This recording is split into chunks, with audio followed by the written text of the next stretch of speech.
بلکہ یہ بھی ویسی ہی بات کہتے ہیں جو اگلے کافر لوگ کہتے چلے آئے ہیں، یعنی یوں کہتے ہیں کہ کیا جب ہم مر جاویں گے اور ہم مٹی اور ہڈیاں رہ جائیں گے تو کیا ہم دوبارہ زندہ کیے جائیں گے؟ اس طریقے سے شک میں پڑے ہیں۔ پہلے مرتبہ تم کو پیدا کرتے وقت تو اللہ نے تھکا کیا؟ تم مرنے کے بعد زمین میں جائے کہ اس ٹائم پر دوبارہ تم کو پیدا کرے گا زمین سے ہی، جیسا کہ سورہ طٰہٰ میں بیان منہا خلقناکم وفیہا نعیدکم ومنہا نخرجکم تارۃ اخری، تم کو زمین سے پیدا کیا اور تم کو زمین میں رہنے کے لیے دیا، اسی زمین سے تم کو چارہ نکالا، اسی زمین سے تم کو بھی اناج نکال دیا، اور تم مرنے کے بعد اسی زمین میں لے جائے گا اور دوبارہ اسی زمین سے تم کو زندہ کرے گا اللہ، اور تمہارا حساب لینے والا کافی ہے۔ اس کا تو ہم سے اور ہم سے پہلے ہمارے بڑوں سے وعدہ ہوتا چلا آیا ہے، جو کافی لوگ کہتے ہیں ایسے بات، یہ کچھ نہیں محض بے سند باتیں ہیں جو اگلوں سے متقول ہوتی چلی آتی ہے۔ اللہم اغفر۔ اس طریقے سے یہ لوگ نافرمانی لوگ پیغمبروں کو جواب دیتے ہیں۔ آپ جواب میں کہا دیجئے کہ اچھا یہ بتلاؤ کہ یہ زمین اور جو اس پر رہتے ہیں یہ کسی کے ہے؟ اگر تم کچھ خبر ہے وہ ضرور یہی کہیں گے کہ اللہ کے ہے، تو ان سے کہیے کہ پھر کیوں نہیں غور کرتے؟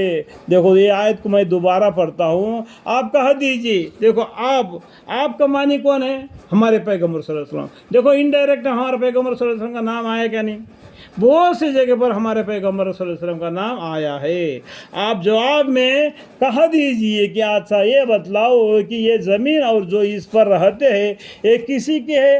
اگر تم کو کچھ خبر ہے تو بتلاؤ۔ اس طریقے سے ان کو سوال کرو، وہ ضرور یہی کہیں گے کہ اللہ کے ہے، تو ان سے کہیے کہ پھر کیوں نہیں غور کرتے؟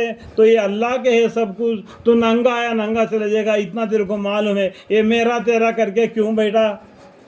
اس طرح اور آپ یہ بھی کہیے کہ اچھا یہ بتلاؤ کہ ان 7 آسمانوں کا مالک اور عالیشان عرش کا مالک کون ہے؟ اس کا بھی وہ ضرور یہی جواب دیں گے کہ یہ بھی سب اللہ کا ہے۔ اس وقت آپ کہیے کہ پھر تم اس سے کیوں نہیں ڈرتے؟ ایسا بڑا اللہ ہے جو اتنا بڑا بلند آسمان کو بنا دیا اور زمین کو تمہارے ٹہلنے کے لیے جگہ بنا دیا، ایسا بارش کو بھیج دیا اور دھوپ کو بھیج دیا اور ٹھنڈی کو بھیج دیا، اور بھی جس طریقے سے زمین کے طرح کے بنا دیا، اس میں غور کرنے والوں کے لیے اللہ کی قدرت کی نشانیاں ہیں، پھر کیوں نہیں ڈرتے تم اللہ سے؟ آپ ان سے یہ بھی کہیے کہ اچھا وہ کون ہے جس کے ہاتھ میں تمام چیزوں کا اختیار ہے اور وہاں پناہ دیتا ہے، اور اس کے مقابل میں کوئی کسی کو پناہ نہیں دے سکتا۔ اگر تم کو کچھ خبر ہے تب بھی جواب میں وہ ضرور یہی کہیں گے کہ یہ سب صفتیں بھی اللہ ہی کی ہے، یہ سب صفتیں اللہ ہی کی ہے۔ آپ اس وقت کہیے کہ پھر تم کو کیا خبر ہو رہی ہے، پھر ماننے پر تم کو کیا مجبوری ہے؟ بلکہ ہم نے ان کو سچی بات ان کو پہنچائیے، با یقیناً یہ جھوٹے ہیں۔ اللہ نے کسی کو اولاد اقرار نہیں دی، اللہ نے کسی کو اولاد قرار نہیں دیا۔ اللہ ایک وحدہ لا شریک ہے، اس کو بیوی نہیں اور اس کو کوئی اولاد نہیں، وہ اکیلا ہے، ہمیشہ زندہ رہنے والا ہے۔ آپ قرآن میں 30واں پارہ آیت الکرسی پڑھنے سے بھی آپ کو معلوم پڑ جائے گا، سمجھ کر پڑھنا چاہیے، نہیں دیا۔ اور ان کے ساتھ کوئی اور خدا ہے؟ اگر ایسا ہوتا تو ہر خدا اپنی مخلوق کو تقسیم کر کے جدا کر لیتا۔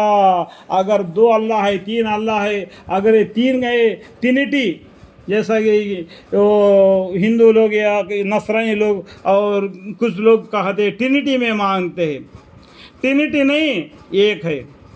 اگر ٹرینٹی ہے تو یہ تینوں آپس میں جھگڑے کریں گے، جیسا کہ کانگریس پارٹی، تلگو دیشم پارٹی، جیسا کہ بھارتیہ جنتا پارٹی، یہ لوگ کس طریقے سے دنیا میں جھگڑے کر رہے ہیں، اس طریقے سے اگر اللہ بھی اس طریقے سے 3 طریقے سے ہو جائیں گے تو آپس میں جھگڑ بڑھ کر اپنے پارٹیاں بنا لیں گے۔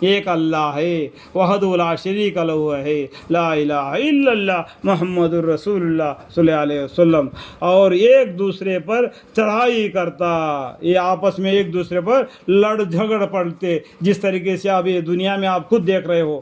اللہ ان مکروہ باتوں سے پاک ہے جو یہ لوگ اس کے نسبت بیان کرتے ہیں، ان سب باتوں سے اللہ تعالیٰ بالکل پاک ہے۔ سبحان اللہ، سبحان اللہ، یہ جو باتیں کرتے اس سے اللہ تعالیٰ بالکل پاک ہے، جاننے والا ہے سب پوشیدہ اور آشکارا کا، غرض ان لوگوں کے شرک سے وہ بلاطر اور منزہ ہے، ان لوگوں سے شرک جو اس کو خدا ٹھہرا کر یہ معبود بنا کر اس کی عبادت کرتے، اس سے بھی منزہ بہتر ہے اللہ تعالیٰ۔ اللہ تعالیٰ کے وہ بندے ہیں، وہ بھی مر گئے، وہ بھی حساب کتاب کے لیے کل اللہ کے سامنے کھڑا ہوں گے، جس کو تم عبادت کر رہے ہو۔ اس ٹائم پر وہ کہیں گے تم ہم کو عبادت نہیں کر رہے تھے، ہم کو کچھ معلوم ہی نہیں۔ تو دیکھو بت کو جو ہم بناتے ہاتھوں سے، دیکھو جیسا مورتیں کو یہ لوگ پتھر سے بنا کے، یہ مٹی سے بنا کے اس کے اوپر رنگ لگا کے اس کی عبادت کرتے ہیں، کیا وہ بولتا ہے؟ کیا وہ کھاتا ہے؟ اس کو یہ لوگ سامنے کچھ کچھ رکھتے ہیں، لڈو بڈو سب کچھ، سب مکھیاں کھا جاتی ہے، وہ مکھی کو بھی وہ معبود دوڑا نہیں سکتے۔ ایسا عاجز بھی لاچر، ایسا معبود بھی لاچر۔ کل قیامت کے دن یہ الٹا ان پر کہیں گے تو ہم کو نہیں پوچھتے تھے، تو اپنا حساب آپ اللہ سے دے لو۔ اللہم اغفر لی۔ اب حق تعالیٰ سے دعا کیجئے۔ دیکھو آپ کا معنی کیا ہے؟ پیغمبر صلی اللہ علیہ وسلم، ان کو اللہ تعالیٰ بولتے ہیں